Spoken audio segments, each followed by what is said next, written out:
This conference will now be recorded. Good evening, everybody. Hope you're having a good night and that you had a good day. Can everyone see me and hear me okay? Could you just say good day in the chat box if it's all coming through all right? I've got a little monitor here that I'll look to on the side sometimes. Sounding all right? If we get any bad echoes or something, just let me know.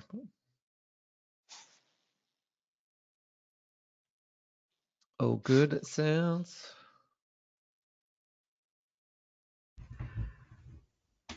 Now, I'm usually joined by some foster care ambassadors who are sort of real life foster carers that give us a hand with these nights, but they weren't able to make it tonight. So you're just stuck with me. And I've got one of my colleagues, Sharon, here as well. She's in the background. Sharon, did you want to say g'day, or did you want to stay hiding in the shadows? Hello, everyone. How you going? So Sharon gave us a hand. She organised all the marketing and all the communications for this event, and any emails you might have got as a reminder. Definitely, that is all Sharon's help. So thank you, Sharon. You're welcome.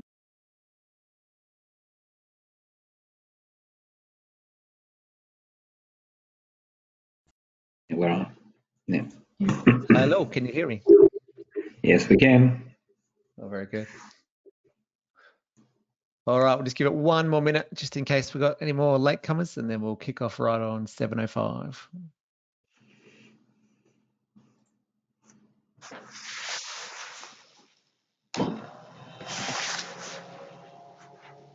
Continue video on if you want.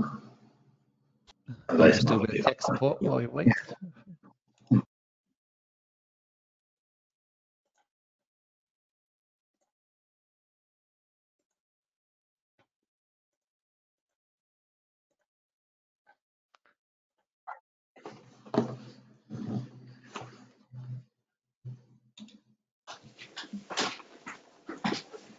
Yeah, I'm Lisa. Charlene will hype in. She's a bit shy, but yeah, I'm more a talker. All right, sounds good. We need both in the world, don't we? So our picture comes up.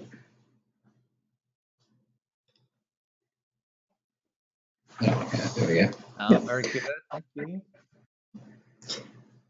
All right, well, I think we've got about 15 people here. That's a pretty good turnout. Often we get like a lot of people to sign up, but not everyone actually turns up on the night, and that's totally fine. The good thing is we can record it, yeah, and they can watch it back at another time. So I'll kick off the presentation now. And yeah, there might be some more people that join as we go along. So I might need to do a bit of muting and stuff if people aren't sure how to turn their microphone off, but I think we'll be fine. So we are recording this as well, as I mentioned before, but don't worry, we're not going to be recording any faces or anyone else's words. It just records the actual presentation that I'm showing. So yeah, if you'd like to be able to watch this back at a later date, that'll absolutely be possible. So firstly, I would like to begin by acknowledging the traditional owners of the lands that we all meet on today and pay my respects to their elders past and present. I also acknowledge my gratitude that we share this land today, my sorrow for some of the costs of that sharing, and my hope and belief that we can move to a place of equity, justice, and partnership together. Well, a very warm welcome to everyone. Just want to say thank you so much for coming tonight. We really appreciate it. Hope you've had a yummy dinner, if you've had a chance to do that yet, or if you're looking forward to dinner afterwards. You have my sympathies. But we really appreciate you coming to learn more about foster care. Obviously, it's something that we are pretty passionate about, and we're really excited to talk about it with you tonight. I hope you and your loved ones are all faring well throughout this COVID time. I know we're doing pretty well here in SA, but it still is a bit surreal and a bit strange, bit of a strange time to be living through. So at Life That Barriers, we are super passionate about finding homes for kids that aren't able to be with their families for some reason. So we're really excited that you've joined us tonight to learn more about that. Every single day we get phone calls and emails from the Department for Child Protection, and they're asking us, you know, have you got a family for this baby? Have you got a family for this 6-year-old? Have you got a family for this 10-year-old? And we have to keep saying no because all of our families are full and we need more. So that's what we're doing here today. But I don't want you to feel pressure. It's not a heavy thing. Obviously, we'd love it if you are excited and want to take this further. But if after tonight you realize that maybe it's not a good fit for you and it's not what you thought, then that's absolutely okay as well. It's far better that you realize that now rather than have a child move in and have them get comfortable and then realize down the road. So it's far better that we'll be pretty upfront. I'll share all the gory details, all the good and the bad with you tonight, so you really can know what to expect. And then you'll be able to make a decision as to if you want to go further in the process after this presentation. And we also know that even if you don't progress, you might talk to your neighbour and they might talk to their brother and they might talk to someone at school pickup. So it's just a great way to spread the word about foster care in general. So really no pressure if you don't feel it after tonight. And maybe you'll listen and decide it's a good thing, but now's not the right time and you might want to come back in a year's time or so. So just happy that you're here regardless of what happens next. So as I said, my name is Jerome. So I'm the manager of the team at Life That Barriers that is in charge of the recruitment for new foster families. So a lot of my job is going around to communities and putting on information sessions like this where I'll talk about foster care and what it is and what it entails. Given we're in the COVID sort of time, we're not running these public events so much. We might start again soon, but we definitely, for the last sort of 6 months or so, we've been just doing online versions, and we've found that they are quite helpful in a different way because it allows anyone to log in from home and they don't need to travel and they can get there from any location. So joining me tonight, as I mentioned, I've got Sharon. She's our sort of marketing communications guru. So she's played a huge role getting tonight organised. So big thank you to Sharon for all her help. And I just want to say that if anyone has any tech issues or your internet drops out or maybe my internet drops out and the presentation goes blank, definitely don't stress. Just log back in or I'll log back in and we'll be able to keep going. So I don't know how many kids in your neighborhood might be streaming Netflix and draining all your internet, but if there is any issues, we'll be totally fine. We'll just reconnect and keep going with the presentation.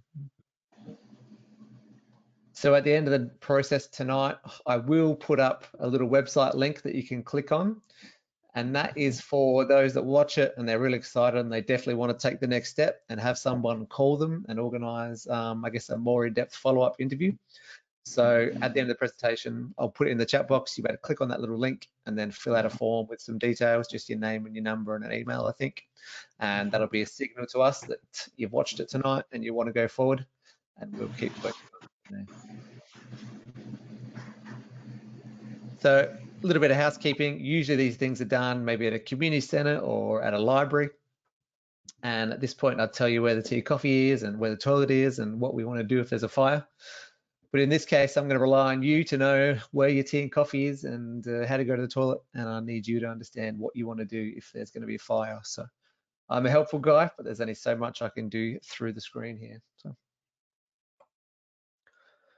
So a quick overview of today. What we're going to do first is go through a quick presentation. That'll take about 30 minutes. That'll just be really simple information about what foster care is, how kids come into foster care, and what the process is to become a foster carer. Then I'll go through some of the questions that often come up, and then we'll have some time at the end where anyone can ask questions and I'll give my best answer. And if I don't have an answer, I will get back to you in the next few days. Just wanted to highlight how we're doing things slightly different in terms of a coronavirus response. What the coronavirus means is that it does put a lot of stress on families that were already struggling. So we do believe it's going to sort of, I guess, increase the number of kids that may end up needing a home in the near-term future. So it does make us even more passionate and more energetic to try and find more families. But at the end of the day, we still need to follow our same rigorous and thorough process to make sure that we're finding the right people and that they really understand what the needs are so they can be best prepared and not set you guys up for failure or set the child up for failure. So it's got us motivated and we're definitely doing everything we can to make things move as quick as we can, but we are still following our normal process. So it does take months and months to get through all this. So it's definitely not like weeks, it's definitely a months and usually about 6 months if things go well. So first thing I like to do is just get everyone to put into the chat box, whereabouts are you watching this webinar from? Not so much what room in your house, but what suburb is everyone from. So I live up in Strathalbyn, up in just outside of the Adelaide Hills, and I'm sitting out in my man cave, as you might be able to see from the guitars behind me. This is my little home office where I've started to do a fair bit of work. Looks like we've got a variety of areas. We've got Goodwood, Strathalbyn, somebody else in Strathalbyn. How about that? We're both in Strathalbyn. Goodwood, Henley Beach, Barmera. Oh, I love Barmera. Seaton, Moana, Dry Creek, Chandler's Hill, Seaford Rise. So yeah, that's really good. We've got a big variety of locations, which is great because we need carers in all parts of the country, north, south, central, hills, Riverland, Mount Gambier. We've got families on Kangaroo Island. So yeah, that's great to see where everyone's from. The other question that I think is really interesting is, could you just type in, how long have you thought about foster care? Is it something that's been on your mind for 10 years or 2 years or only very recently? It's always interesting to see what people's responses are. So 5 years, many years, 2 years. Oh, Matt Barker is not far from me. You might be able to hear me talk. 9 years, a few years. Yeah, so that's interesting. That's pretty common spread. We often have people from sort of 2 years up to 10 years and sometimes a bit longer. So that is really interesting. I appreciate you sharing that. Now we'll move on with the presentation. So who is Life Without Barriers? Just want to give you a really quick overview of our organisation and who we are and what we do, just in case you've never heard of us, just to put us in perspective and so you know who you are dealing with. So Life Without Barriers are a not-for-profit, for-purpose social services organisation that work in more than 300 communities around Australia. So we were originally founded in 1995 in Newcastle, and we started off, I guess, initially as a disability services provider, but over time we've grown to do a lot more different services, including foster care. So we've got about 13,000 clients, about 3,000 foster carers in the country, and about 5,000 staff. In terms of the things that we work on, so we're heavily involved in children and families, as we're talking about today. We help out with people with disabilities and NDIS. We're involved in refugees and asylum seekers, youth justice. We work with Aboriginal and Torres Strait Islander people, homelessness, mental health, and older people. As an organisation, we really value building relationships, being imaginative in our service delivery, being respectful, being responsive, and also being courageous and acting on behalf of our clients. We're really passionate about child safety, I guess, as you would hope from a foster care organisation, and we believe that we all share that responsibility. So every day, Life Without Barriers offers support and care to children. We want each and every one of those children to feel as safe and respected as they should. We all have the responsibility to make sure their safety comes first and that they are well cared for, protected from abuse, and given the respect that they deserve. So that outlines, I guess, a bit about us and who we are and what we do. Just want to double check, is my sound okay? My audio and visual? Is everyone hearing me okay before I go further? If I could just get a quick confirmation. All right, beautiful. Coming through loud and clear. So what is foster care? So in short, foster care is temporary or permanent placement of children who cannot live with their family. It's a secure, caring, and a safe environment from one night up to long term, and it can be all ages from newborns up to 17-year-olds and 364 days. Once they turn 18, they're officially on the free and they can do what they want, but right up until that day, they definitely can still be in foster care. And they can stay with you after, but in terms of, it stops being foster care then and just starts being normal family. So there are some different types of foster care and different things you can do as a foster carer. And the main differences depend on the type of foster care or the length of stay and how complex the needs are of the young people. So in terms of the length of stay, there's what we call short-term or emergency care. That's anywhere from 1 night and up to 18 months often we'll have a rough idea of how long they expect the placement to be, but often we find out they go a little bit longer than they planned if what they're working on in the longer term takes a bit longer than they think. So there's what we call short term. There's long-term foster care, which is what you would imagine, where we expect they'll be with you until they're 18. There's definitely no guarantees in the foster care system. It's not the same as adoption, but yeah, with a long-term placement, the intention is and the expectation is that the young person will be with you until they're 18. And then there's what we also call respite or weekend care. So this is where the child is with another foster carer on a full-time basis, and then they come and stay with you for a weekend or maybe for a week during the school holidays, depending on what the situation is and what the child's needs are. The other main variation between placements is on the complexity level of the young person's needs. So in South Australia, we've got two different types of foster care, which we call generalist care or specialist care. So with specialist care, the young people tend to have more complex support needs. So it could be they might have learning difficulties or communication difficulties. They might have an intellectual disability or a physical disability, or they may display more complex and challenging behaviours. As a result of that, you need to have more availability with your time. It might mean that working is not as possible, but as a result, you do get a higher level of financial support and you get more regular and intensive supports from your caseworker and training and much, much more. So yeah, there is that generalist or the specialist sort of category. The reality is that all foster care is challenging in some way, but for those kids that have got really complex needs and maybe a diagnosis of some sort, which is expected to last until they're an adult and longer, then they may qualify for that specialist program, which you get more support, but the reality is you're likely to have be looking after a young person with more complex needs. Now we're going to go briefly into why children come into foster care. There are a variety of reasons why a child might come into care. They include abuse or neglect, the illness or death of a parent, their own families being unable to provide for them, and they are the main three reasons. So here's a question for the audience. I'd be curious to know how many kids do you think are currently in care around Australia? So as you're making your guess, think of the whole country. So how many kids do you think currently are not able to be with their families of origin? Jody says too many. I definitely agree. Gabrielle says 7,000. Angie says 3,000.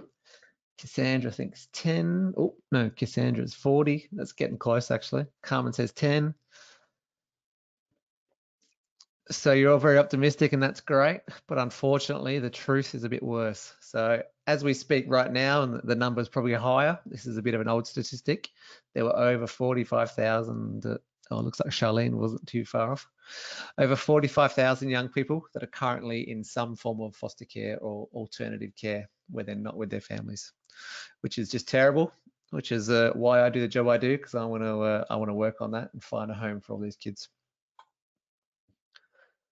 So in South Australia, we have what's called the Child Abuse Report Line. Now that's the phone call that you need to ring if you sort of suspect that a child is being abused or neglected. So in the year 2018 and 2019, there were over 70,000 phone calls to for this line, which is horrendous. And again, that number's only gone up since then. In terms of the types of abuse that kids experience, I won't go into detail. It's not very nice to talk about, but just so you've got a rough overview, around 43% of the cases of abuse is due to emotional abuse, which is where their emotional needs are not being met. Around 26% is due to neglect. Around 18% is due to physical abuse. And then about 13% is due to sexual abuse. So again, no point to go into detail at this point. If you do further training, you'll definitely learn more about that. Just wanted to give you a bit of a bird's eye view so you've got a bit of context and understanding what a lot of these kids are likely to have experienced.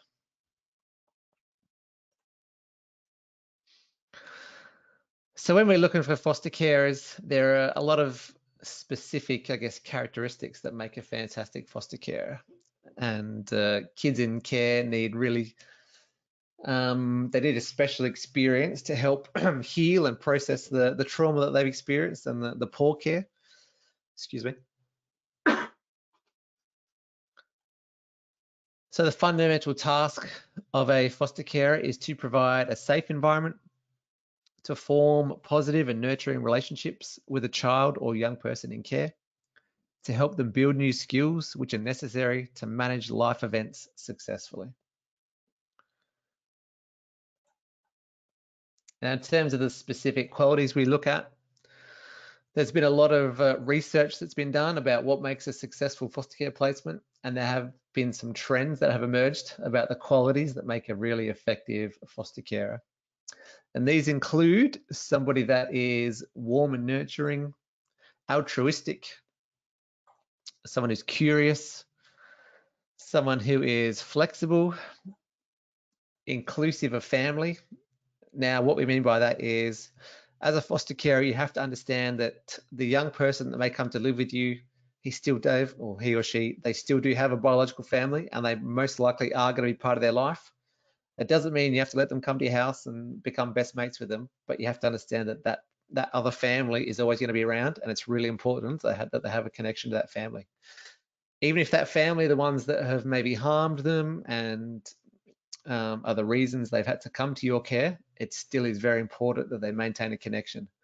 Because what we found is that if we stop that connection happening, for that young person when they become an adolescent, there's so much curiosity and so much mystery and so much misunderstanding around why they can't be with their family that they tend to drift back and they'll start running away and they'll start trying to live back there by themselves.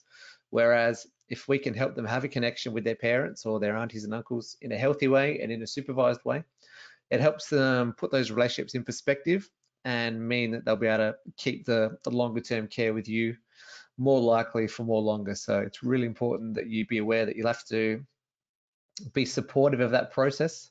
Again, we're not going to put you in a position of danger or expect you to run that activity or run that meeting, but you just have to be aware that it is going to be part of the situation and you have to be okay with that.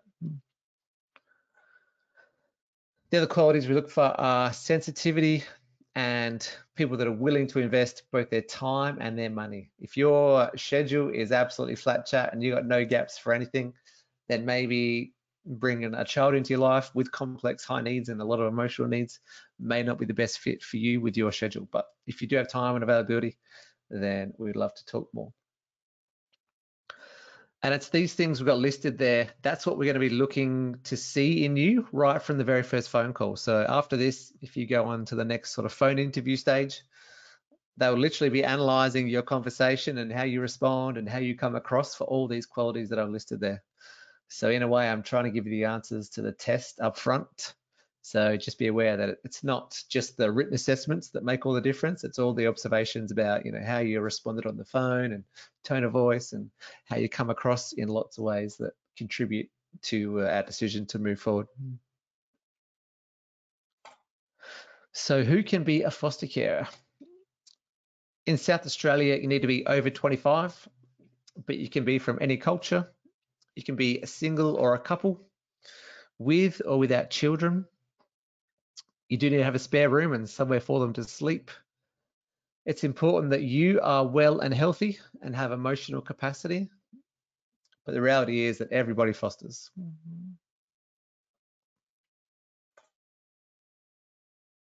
Now I'm going to talk briefly through the different types of support that foster carers get. So I'll start at the top of the circle and work my way around. So you can see there 24/7 support.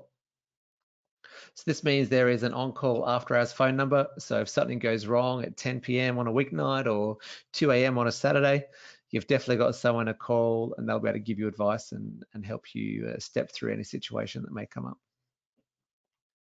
You become part of a very big care team, so you're not doing this on your own. You'll have a life that barrier support worker. There'll be a Department for Child Protection worker.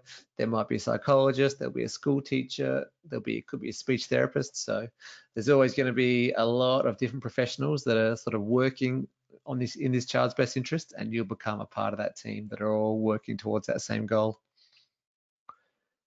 You'll have access to clinical support. So within Life Without Barriers, we've got our own team of clinicians, which is psychologists and occupational therapists. So we can definitely go to them if you're having a bit of a tricky situation and we're not sure what to do. We can definitely go and knock on the door of our psychologists and ask them for some advice. So that's pretty handy at times. There is financial reimbursement. The amount of money that you are receiving, it depends on the age of the child. So as they get older, the amount increases, and also the complexity of the needs. So there's a few different assessment tools they use which determine, if the child has complex needs, and the higher the complexity of the needs, then the more reimbursement you get as well. It's a tax-free reimbursement, so it's not a wage, so it shouldn't impact your taxable income. But we do expect that it should cover most of the cost of the child, but we're looking for people that want to spend their own money and not just rely on that reimbursement. If you're really strapped financially, then this may be tough for you. So it's really important that you have a bit of money that you're able to spend on a child, as well as the money that you'll get to help contribute to that. You get access to the Life Without Barriers Employee Assistance Program, which is like a confidential phone counselling service that you can use for any purpose and any reason you like. There's a whole host of social and events that we run throughout the year. You become part of our foster care community, and we're always getting together and going on camps and running school holiday events, so you'll be included in that. If it's a good fit for the child, then you may get access to respite, which is where they'll go and stay somewhere else for a weekend here or there, or in the school holidays. And there's also a whole range of learning and development opportunities available. So we have a whole lot of online learning through our online learning system, but we've also just started restarting our face-to-face events as well. Excuse me. Now I'm going to talk quickly about what the process is to become a foster carer, just so you know what you're potentially getting yourself in for. So we break it down into 3 stages. There's what we'd call the inquiry stage, then the screening stage, and the interview stage. The inquiry stage consists of an information night, which is what you're doing right now. And then the next step is usually a phone interview, which is with our sort of special call center who manage all of our foster care inquiries. Quite possibly some people here might have already had the phone interview and they're just coming to this session because they want to get some more information, and that's fine. But for most people, this broadcast will be your sort of first big involvement. So there's that phone interview. After that, if that phone interview goes well, they'll then send us an email in the Adelaide office and say, all right, here is Jodie Foster, and she's ready for someone to contact her and go the next level. So we'll then come out and probably visit your home. We have been doing a lot of these visits virtually or over the phone, given COVID, but we are starting to get back out into people's houses now. So that might be a home visit or an online sort of a virtual catch-up. And then the next big thing is to do a 2-day orientation course. And that's like an introduction to foster care, where you really start to learn a bit more about what foster care is and what kind of experiences these kids might have had. If after that you still want to proceed, and if we still feel like you've got what it takes to be a carer, we'll then start the screening stage. Screening stage involves, officially signing an application to say this is something you really want to do. We'll do a range of police checks, health checks, and household safety checks. After that, we'll then move on to the interview stage. So the interview stage is where one of our foster care assessors will come out and visit you multiple times, and they'll work through a whole range of questions and have a lot of conversations with you to try and see if we can find evidence and proof to demonstrate your competence to be able to become a foster carer. At the end of those interviews, they will then write up that assessment, and then we submit that to a government department who has the final say. So we don't get to choose whether you become a carer. We do all this work with you, and then we make a referral, and we say we recommend these people be approved, but it's not actually our decision. So that is called the Carer Approval and Registration Unit. So how long does it take? Really, it depends. Often a lot of the delays are in the early stages when you're trying to come to the orientation training and some of those other courses. A lot of that times, it could be your work schedule or other things that may make it hard for you to get there. So often it may take a few months to get the early training done. And then the other thing is it determines how quickly you're able to do the assessment interviews. We try and do them weekly or sometimes fortnightly, the longest, but still multiple months can add up really quick. But basically, once we commence the screening stage, we want to have your thing completed and submitted within about 3 months from there. And then once submitted, the government department that we work with, they've got a very varying workload. So sometimes their turnaround is really quick and sometimes their turnaround is not. So it's very much a big question mark there that we can't guarantee anything at that point. It's important to have a good think about whether now is the right time for you. We find that foster care is something that's in the back of a lot of people's minds and it's something they want to do one day.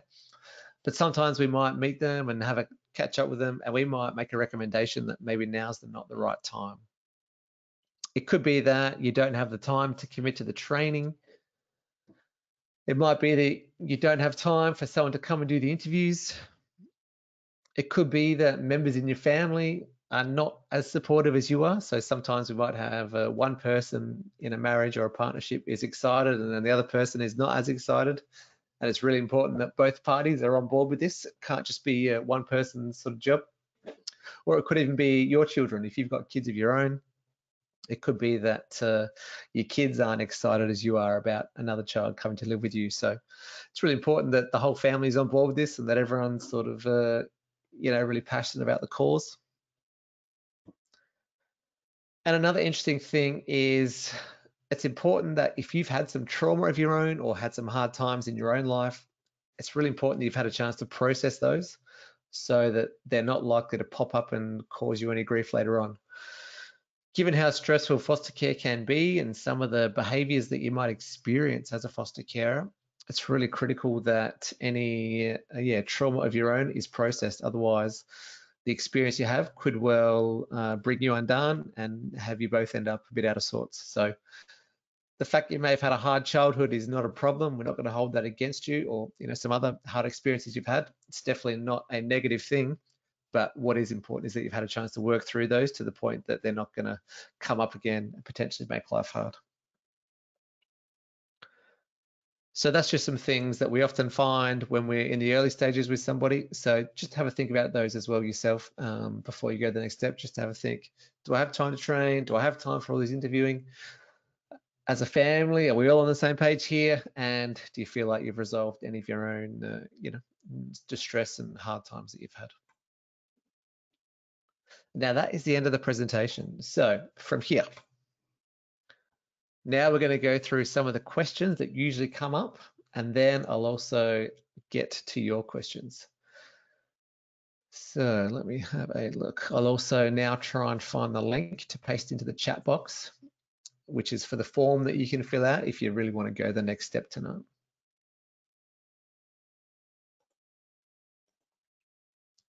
So that is the link there, but what I'll do, I might try, just give me 1 second. I'll just pause the screen.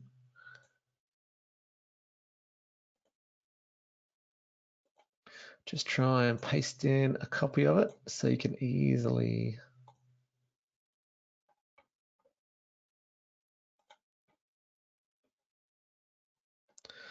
Okay, just.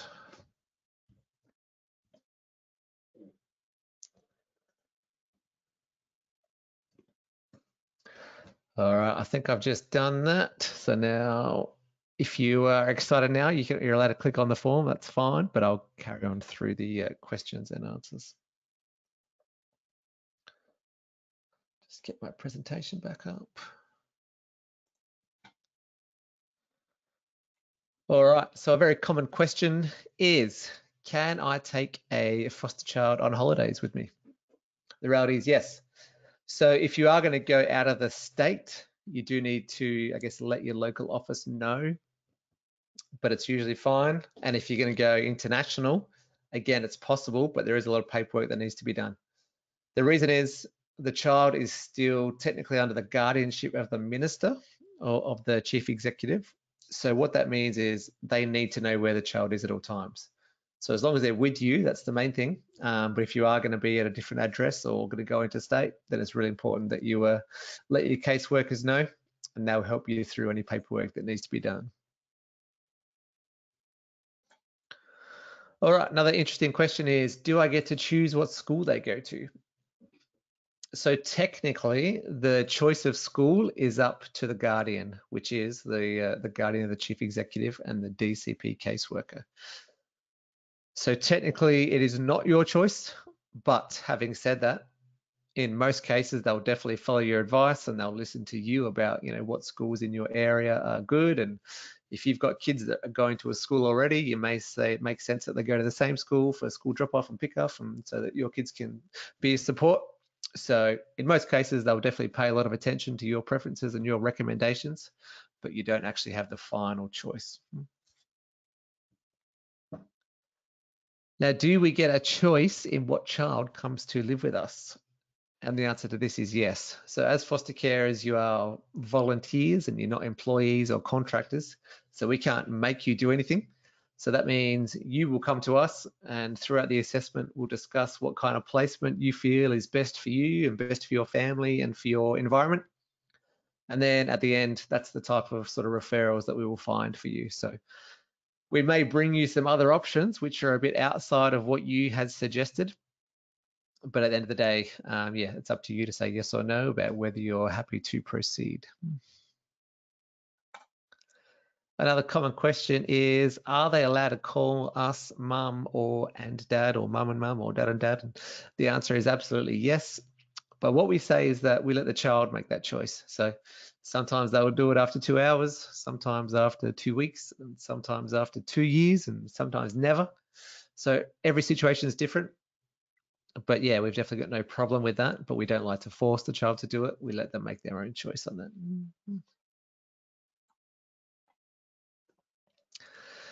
Another common question is, are there any restrictions on pets? So there's no hard and fast rules, but we definitely do examine any animals in your home environment to see what their temperament's like, see how loud they are, see if they're aggressive, because we don't want a young person to walk into your house and be completely overwhelmed and traumatized if you've got a really loud barky dog or something. So there's no hard and fast rule about what pets are allowed or not, but we definitely do look at your pets. And sometimes we say to people, we probably don't think it's a good idea to proceed until you might need to take your dog to some obedience classes or something. So it's definitely a thing that we look at, but there's no hard and fast rules. So we would definitely have a chat to you about that for sure. All right, now it's your turn to ask any questions you like. So I'm just going to hide myself and I'm going to run and grab a drink of water because I didn't bring one. So that'll give you 2 or 3 minutes to type in any questions you've got into the chat box. So I'm just going to hide my video and turn off my microphone for 1 minute. While I'm doing that, put any questions you've got, and then I'll come back and I'll answer those questions. So I'm just going to disappear for 1 minute. Hang on.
All right, I am back. So I've got a couple of questions there.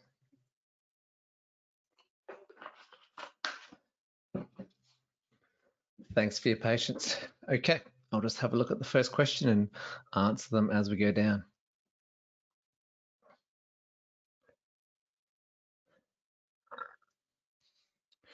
So, first one from Jody. Does travel count if you are visiting family in another country? Is this an easier process?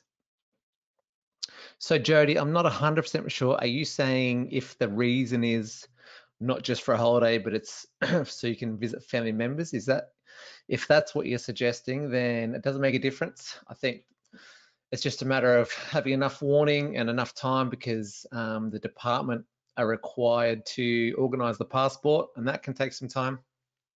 And then there's a few different people that need to sign off. So, excuse me. It definitely has happened. We've had a lot of kids go to New Zealand specifically to visit family. So yeah, as a concept, there's no worries with that. It's just a matter of making sure that the right people know with enough time to make sure the passport can be organised and make sure that the right sign-offs and the right permissions can be granted. But yeah, as a concept, there's definitely no issues with that. And it doesn't make a difference whether it's going to Japan for Disneyland or go to New Zealand to visit a sick relative. That's totally fine. Okay, next. Does the office in Berry deal with foster carer? We were told they don't, and it's only through the Adelaide office. No, we've definitely got foster carers in Berry and Waikerie and Barmera, and they work with the Berry office. So I'm not sure who told you that, Charlene. But absolutely, there is a Department for Child Protection office in Berry, and they absolutely do work with foster kids. So maybe they misunderstood the question, or I'm not sure. But yeah, absolutely, we've got families in the Riverland providing foster care, and it's a really great place. Yeah, sounds a bit confusing. Okay, next. What is the statistic that a young child will go back to their natural parents? Yeah, great question, Jody. So if a family is struggling, often and they're really worried about the child, they'll take them away temporarily while they try and figure out what's going on. In all cases, it's always best to try and get the child back to their birth family if that's going to be a safe place for them to be. So that always their first attempt will be to try and provide support to the family and provide training and assistance if they need it, to try and make the house with their parents the safest place. They'll often try that, sometimes for a year, sometimes a few years, but they may get to the point where they decide that that's just not a realistic option, and they'll then put the child onto what we call long-term orders. That means the child will be under the guardianship of the minister until they're 18, and the government essentially will have a choice about where that child goes. If a child comes to us and goes into a long-term foster care placement, it's very unlikely that they get returned in a long-term way to their family, but it does happen sometimes. So you have to understand that that's definitely a risk, but it usually only happens when things aren't going too well with the foster care placement anyway. So if I had to put a percentage on it, it is rare. So it wouldn't be 5% of the time. So maybe 1 or 2% of the time, a child may sort of leave foster care and go back to their birth family. But when that does happen, it's usually when they're quite a lot older and teenagers, 14, 15, 16, and often they might be running away a lot and running back to their mum anyway, or running back to their dad anyway. So they just decide it's safer if they let them live there and try and support them. So extremely unlikely that it happens with a young person, like a young child. I've never seen that happen, but for a teenager, it's a bit more common, especially when they're already running away a lot or something. Okay. How does it work with full-time work? Do kids have access to after-school care if a carer needs to work late? So yeah, foster young people are allowed to go to after-school care just like any other kids. Our preference or our recommendation is that they're not in full-time school and then after-school care every single day. I mean, the reality is that they've often come from a place where they haven't had the love they need. So it's great for them to get as much of that love and support as they can get. So if you're working full-time, massive hours every day, every week, that may not be the best situation, but we'll look at everything on a case-by-case basis. We understand that for some kids that's quite normal and they're used to that, so we'd hate to let that get in the way of a potential home for them. But ideally, we'd probably want to see a bit more availability than going to school every day and then going to OSH every day. Okay. Can foster children go to childcare while yeah, absolutely. And the government, they pay the childcare costs. So yeah, absolutely. Childcare is fine and it's funded. Again, if it's a really young baby, it's probably not great that they do childcare every single day of the week. We'd love them to have some quality time with you, but it definitely childcare can be part of that mix for sure. Are there recommendations on the age that you can foster based on your child's ages?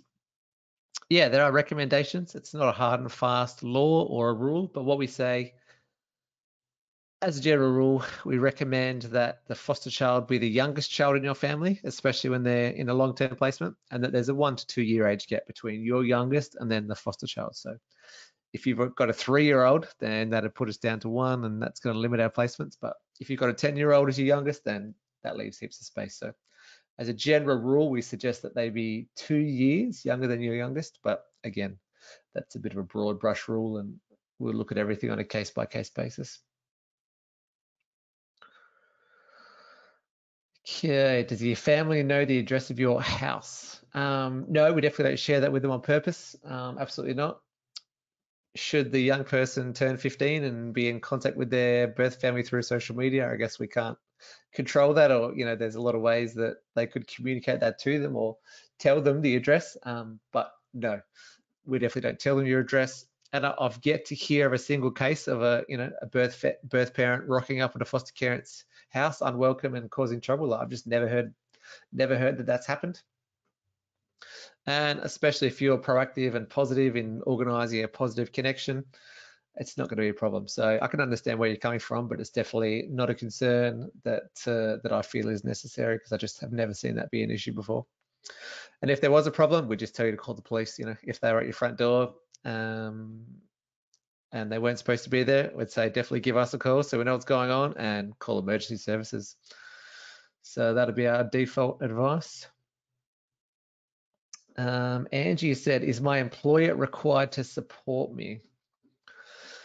Not 100% sure what you mean, Angie, but in terms, you don't need their permission to be a foster carer. I guess the only challenge that you might have is if you need to take a day off work to do something for your foster child. So we can't make your employer give you days off. So that would definitely need to be something that you can sort out within your own employment terms and conditions or your leave entitlements and stuff. So a lot of employees, especially government ones, they'll give people 12 weeks off when a child moves in to help settle them in.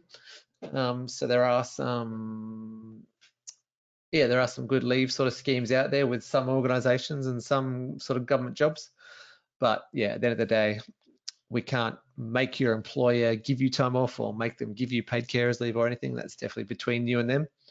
But absolutely, they can't stop you fostering if that's something you want to do. So the trick is that it's no worries that you do work, but if that child is sick at school or has an accident at school and needs to be picked up, as the foster carer, that definitely does fall within your sort of responsibility, and that's not something we won't be able to go and pick them up from school for you and sort of look after them for a few years, because we're so busy driving around visiting all the carers and saying g'day. So you definitely can work, but you do need to have a bit of flexibility there or some kind of leave entitlement to be able to help you go and pick them up from school if they need to.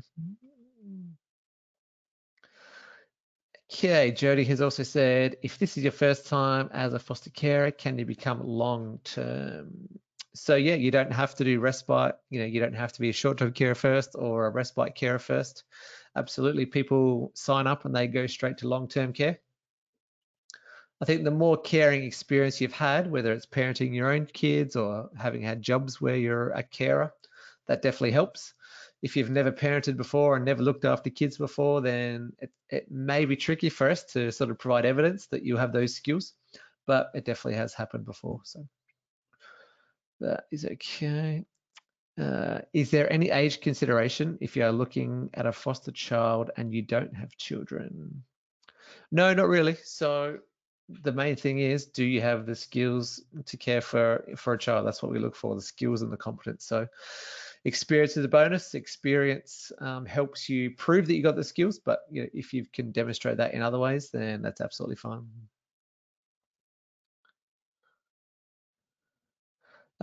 You work for the government. Do you get maternity leave? I don't know 100%. I think a lot of state government departments do provide quite sort of generous parental leave, or newborn leave entitlements. I have known some people that they essentially get what's called, it's a variation of maternity leave, like because you've had a child come into your care on a full-time basis. Often people can get access to, quite a chunk of leave, paid for by the state government. So I'll definitely go and look up your leave policies and procedures for sure. All right. Mary says, do we try and keep children of the same family together? Yeah, absolutely. It's bad enough that they've sort of lost access to their parents and being together in a family home, and we do not want to have to sort of remove siblings from each other as well. On top of that, that can just make things so much worse. There are some rare occasions where siblings actually cope better when they're not together. It could be that they've both experienced such a traumatic sort of experience together that they trigger each other and they really can't relax while they're around each other. So in those cases, we might have them living separately, but have them catch up every week on a weekend or every day after school sometimes. So yeah, the general rule is absolutely that we keep kids together where we can, but sometimes it is good for them to be separated, and that's okay. So that's our default position. Well, that's the end of the questions there. I'll give it another couple of minutes in case anyone's got any last minute ones. But as I said, if you scroll back up, I'll paste in the link again. There is the link to the form. If you want to click on that, if you really want to go the next step after tonight, then that'll make sure that somebody gives you some instructions about what to do next. I'll just leave that chat box open for another minute or two.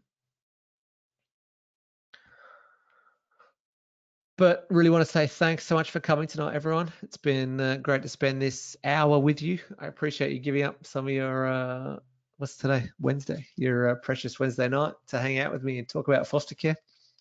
I could talk about it all day and all night, but I understand not everyone's as passionate as me. Cassandra, can I date while foster caring? I'm single now, but curious about bringing a new person into my home might go. Yeah, great question, Cassandra. It's not uncommon that someone single becomes a carer and then they might meet someone special, and that's great. It can get a bit tricky if you want them to move in, because and we can work through it, but it just gets a bit complicated in the sense that we'll then have to assess them to become a foster carer too. For you to be able to keep being a foster carer, and if somebody new moves into the home as part of that sort of parenting relationship, then we have to do an assessment on them. So hoping that the person that you would potentially move in with would be able to pass that and become a foster carer with you, would be able to carry on, no dramas. But if there were some potential concerns about them as foster carer, that could make things tricky for us. But absolutely, you can date and get a new partner. That happens all the time. So that is quite normal. How does religion affect fostering? Good question again. What you want to believe is totally fine, but it's really important that you are happy to let the child have a different religion to yourself. So we do ask some questions to that, and we have some conversations about how you would feel if the child not only maybe didn't have any religious views, but what if they were actively religious in another religion that was conflicting with your own. So we're definitely not obliging you to change anything or do anything differently, but you need to be able to prove or be cool with the fact that the young person may have different values that they want to live out and that they want to follow. So really good thinking, Jody. Gabrielle says, how do you find the children respond to carers? I'm not 100% sure what you mean there, Gabrielle. Do you just mean in general, like the foster care kids tend to like their foster parents and have a positive connection? And if that's what you mean, then absolutely. In the majority of cases, things go really well and they really adapt to a very warm and a positive connection. And sometimes people are surprised that the kids don't have kind of like appreciation, where you feel like, I've done this thing for you, I've taken you into my care, and you should appreciate that and never give me any trouble. So that can be a shock for people when they've still got a bit of attitude at times, and potentially their experiences mean that they're really not trusting of adults, full stop, regardless of the fact that, we know your intentions are absolute gold and absolutely pure. They still may not understand that themselves while they're children. They may not realize that until they're adults and then go, oh my God, I'm so sorry for what I said. But as a general rule, they respond really well and, develop really nice warm and caring relationships with each other. Charlene says, does a child who experienced sexual abuse generally go to specialized care? I would say the answer is no. So it's quite, unfortunately, it's not uncommon that children have had some kind of exposure to sexual abuse, and that definitely does not necessarily entitle them to specialist care. So it all depends on how that's impacted them. Has that led them to have any disabilities or any diagnoses? The things that lead kids to specialist care is more when they might have intellectual challenges, or, as I said, that list of complex behaviors or learning difficulties, or those other issues like that.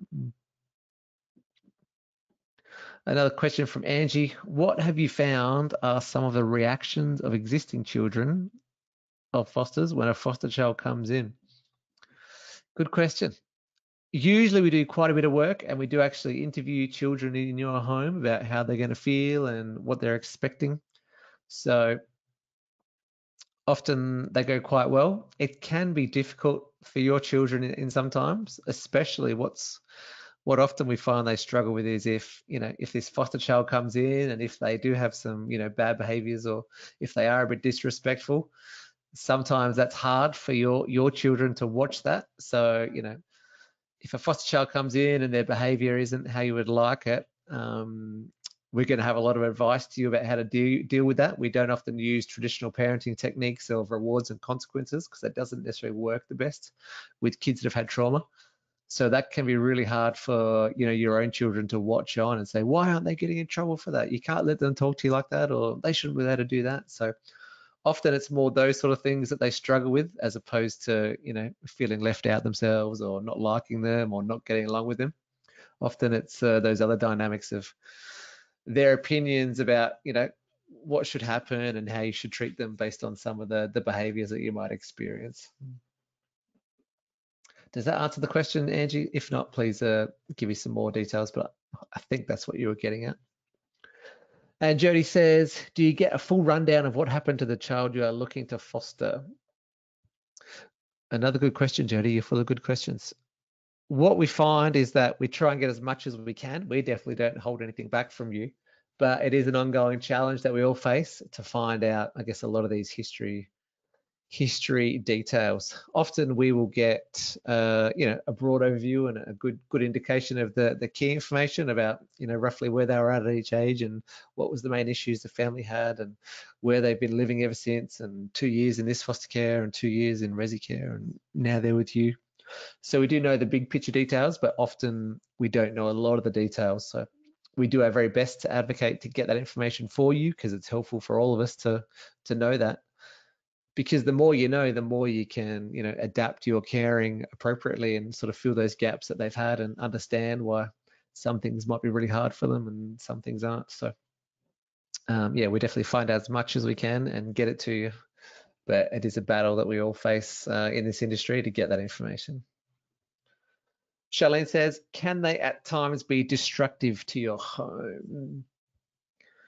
So definitely sometimes that does happen. Sometimes there is property damage, but it's definitely not common. Excuse me. It's not common, and it's not in the majority, but there are some cases where when they do get very strong feelings, that can then translate to property damage. So it does happen. If that does happen, the department asks that you try and claim for that damage on your home and contents insurance policy. And then if you're unsuccessful, then often we ask them to pay for it after that. So I'd be lying if I said that's not a hard process and not a frustrating one for us to work through with you, but we definitely advocate very hard. And at the end of the day, if the child causes damage, they ask you to try and claim it on your insurance. And if you're not able to, often they'll then pay it without too much fighting. But I'd be lying if I said that's sometimes not a challenge we face, of trying to get help and advocate with foster carers to get that money fixed up. But I said, yeah, that's quite rare. That would be, 1% or only a couple of percent of cases. Does that happen? Jody says, is it normal to feel anxious about fostering a child? No, I don't think so. I think that it depends. So that anxiety could be very unhealthy and a sign that you're not ready, but at the same time, it could mean that you're really understanding of the challenges ahead and the nature of the task you're taking on, and you've got a real good appreciation for how significant it is. So it's definitely not uncommon. That I think, to me, that probably suggests that you're just taking it really seriously, and you're really understanding it's a significant undertaking and you're not taking it lightly, which is positive. But we'll get a pretty good sense of you throughout the process.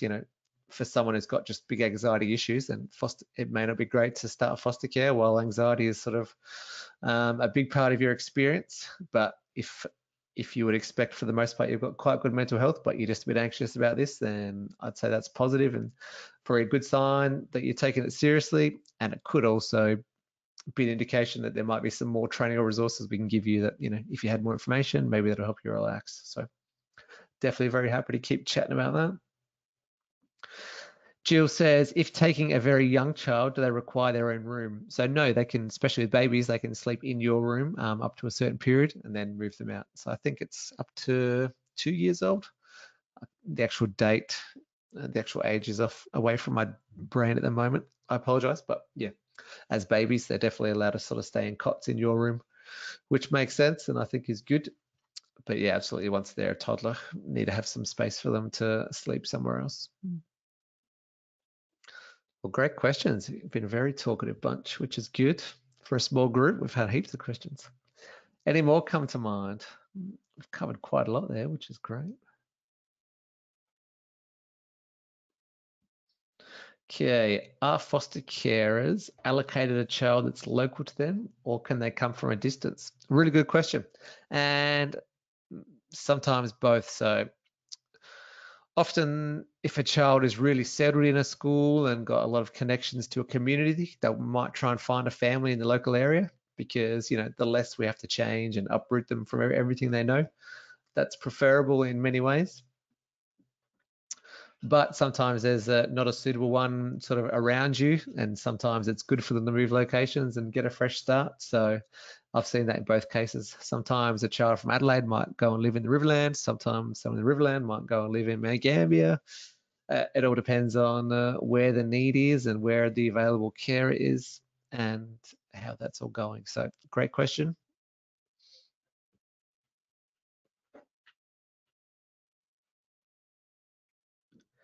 If they need doctors, do we take them? Yes, absolutely. You can take them to your family GP. All doctors should have an awareness of, so when you take them to the doctor and get them signed up, it's important you let them know that the child is in foster care, because they do need to seek permission before they do any sort of invasive procedures or before they administer certain anesthetic. So all medical professionals are trained in understanding that, okay, if this is a foster child, I need to ring this phone number and get permission. But absolutely, take them to your normal doctor for your standard coughs and colds and for the first opinion on everything, for sure. But anything sort of health related, ultimately the Department for Child Protection, they will have the final choice, just like with the education, as we discussed. Lisa has asked, are there high numbers of children of a certain age that require care? Yeah, we do find we've got a big sort of population around the sort of age 10. But the reality is we get sort of kids from 1 day old up to 16 years old. So we have all ages, but we do have quite a lot from that sort of 8 to 12 to 13 sort of age range.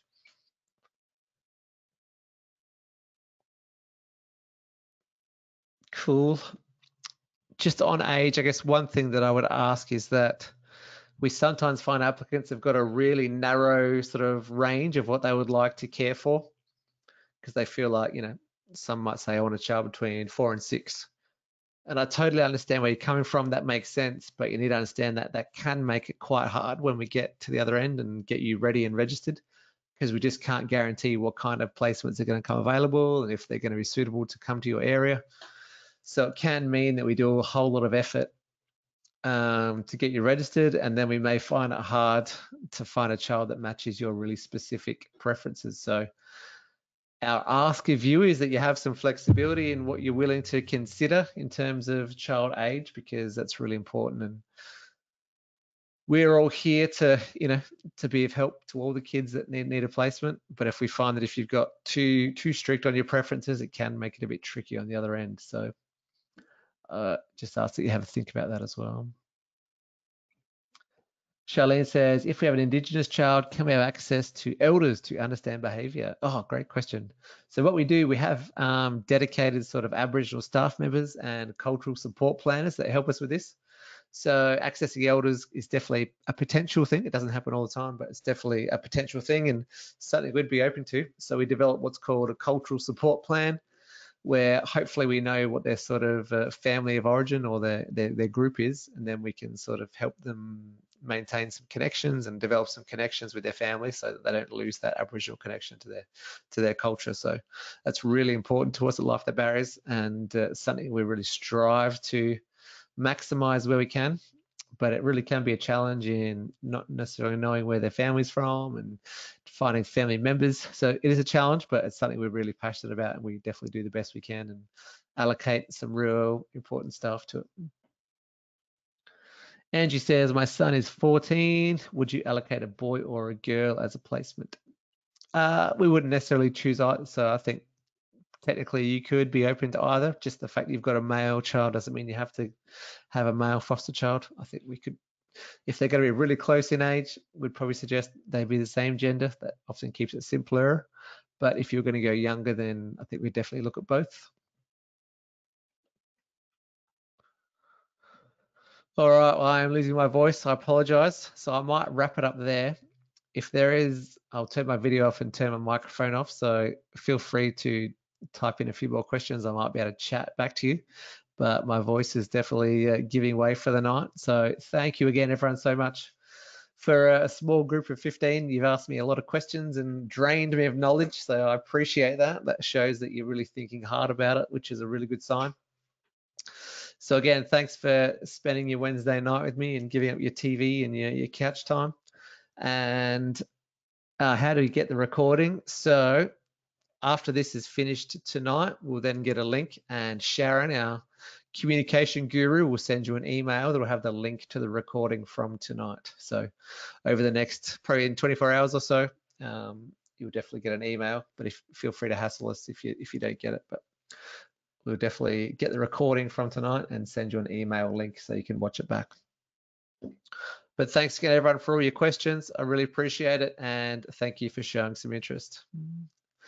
Yep, Sharon has confirmed she'll email it to us all tomorrow morning. So thank you, Sharon, for that, and thanks everyone for your time. I really appreciate it. Have a great night.